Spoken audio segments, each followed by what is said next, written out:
One, two, three. Tấm thiệp mời trên bàn, thời gian địa điểm rõ ràng, lại một đám mừng ở trong làng. Ngõ tìm bỗng dừng tay hoang mang, rồi ngày cưới rộn ràng khắp vùng. Từ trên này tới già trẻ đi cùng, nhiều ngày tháng giờ này tương phùng, mà lòng cay cay cay. Giờ em đã là vợ người ta, áo trắng cô dâu cầm hoa, nhà công vẽ thanh niên hòa ca.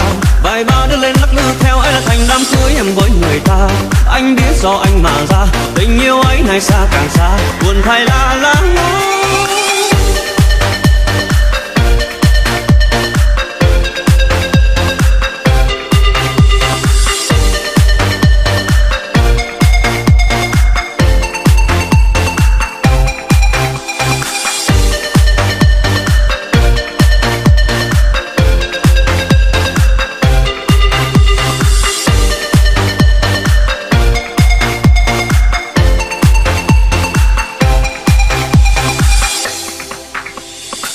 Nhiều chuyện trong đời anh thấy lòng càng rối bời, liệu ngày đó nhiệt tình ngỏ lời chúng ta lấy nhau chứ em ơi.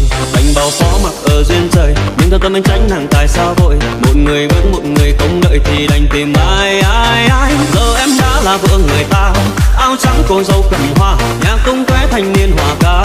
Vài ba đứa lên lắc lư theo ấy là thành đám cưới em với người ta. Anh biết do anh mà ra, tình yêu ấy này xa càng xa, buồn thay la la la la la la.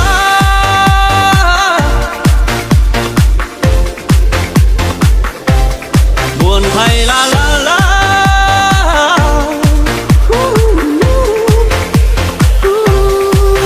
Giờ em đã là vợ người ta, áo trắng cô dâu cầm hoa, nhạc tung tóe thanh niên hòa ca. Vài ba đứa lên lắc lư theo ấy là thành đám cưới em với người ta.